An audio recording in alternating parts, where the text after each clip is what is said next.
অধিনায়ক এবং সবচেয়ে জনপ্রিয় ক্রিকেটার জনাব মিনাজুল আবেদিন নানু ভাইকে কৃতজ্ঞতা ধন্যবাদ জানাচ্ছি।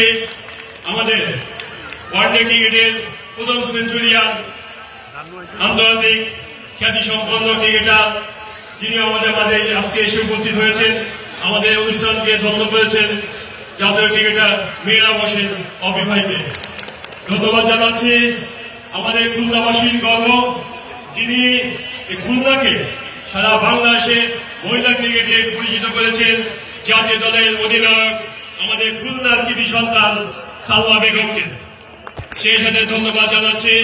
আমাদের এই আয়োজন যা অত্যন্ত পরিশ্রমে সুসম্পন্ন হতে চলেছে, আমাদের এক সময় জাতীয় দলের অধিনায়ক এবং যিনি বাংলাদেশ ফুটবলকে আন্তর্জাতিক পর্যায়ে বাংলাদেশের ভাবমূর্তিকে উজ্জ্বল করার জন্য তারা অত্যন্ত পরিশ্রম দিয়ে চেষ্টা করে গেছেন।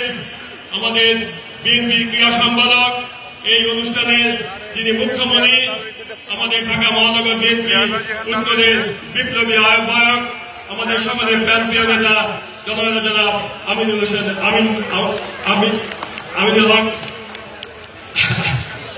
আমিনুল ভাইকে ধন্যবাদ ও কৃতজ্ঞতা জানাচ্ছি।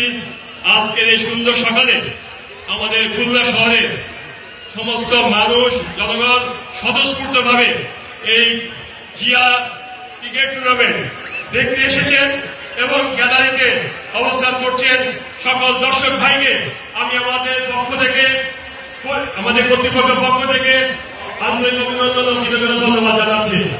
ইতিমধ্যে আমাদের পাশে মহিলা অতিথিবৃন্দ এসেছেন, বাচ্চারা এসেছেন, তাদেরকে আমি অন্তঃস্থল থেকে ধন্যবাদ ও কৃতজ্ঞতা জানাচ্ছি।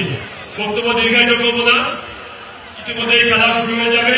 শুধু একটি কথাই বলবো, বিগত 15 বছরে এই ফ্যাসিস্ট হাসিনা যারা দোষর, যাদের হাত দিয়ে খুলনার ঐতিহ্যকে ধ্বংস করে, খুলনা ক্রীড়াঙ্গনকে ধ্বংস করে, খুলনা শহরকে যে মাদকের শহরে পরিণত করেছিল, আজ এখন থেকে আমরা প্রতিজ্ঞা করছি আমরা আবার সেই খুলনাকে ফিরিয়ে আনবো, মাদককে পরিহার করে নতুন বাংলাদেশ গড়ার যে স্বপ্ন আমাদের দেশ নায়ক তারেক রহমান দেখেছেন, সেই বাংলাদেশ আমরা প্রতিষ্ঠা করার জন্য জিয়া ক্রিকেট টুর্নামেন্টের মাধ্যমেই শুরু হবে ইনশাআল্লাহ। খুলনাকে আমরা মাদক মুক্ত, খুলনাকে আমরা সন্ত্রাস মুক্ত শহর হয়ে তুলব ইনশাআল্লাহ। আমরা আমাদের সন্তানদের হাতে মাদকের পরিবর্তে ক্রিকেট, মাদকের পরিবর্তে ফুটবল, মাদকের পরিবর্তে অন্যান্য খেলার সামগ্রী তুলে দিয়ে খুলনাকে, খুলনার ঐতিহ্য আমরা ফিরিয়ে আনতে পারবো বলে আমরা বিশ্বাস করি। বিশেষ করে একটি কথা না বললেই নয়, ছোট্ট করে বলি, আমাদের প্রান্তীয় নেতা, প্রান্তীয় ক্রীড়া সংগঠন যার নেতৃত্বে, যার উদ্যোগে আমাদের খুলনা বিভাগীয় স্টেডিয়াম তৈরি হয়েছিল, যেখানে আন্তর্জাতিক মানের খেলা অনুষ্ঠিত হয়েছিল, এই ফ্যাসিস্ট হাসিনার পেতাতা বাহিনীর কবলে পড়ে আর সে স্টেডিয়ামটি অবহেলা করে আছে। আমরা আন্তর্জাতিক ভেন্যু থেকে বঞ্চিত হয়েছি। আমি আজকের অনুষ্ঠানের মাধ্যমে কর্তৃপক্ষের কাছে দাবি জানাবো, আমাদের সেই ভেন্যু আবার সচল হোক, আবার আন্তর্জাতিক পর্যায়ে খেলা খুলনাবাসী দেখতে পাক, আবার আমাদের খুলনা আগের পর্যায়ে ফিরে আসুক।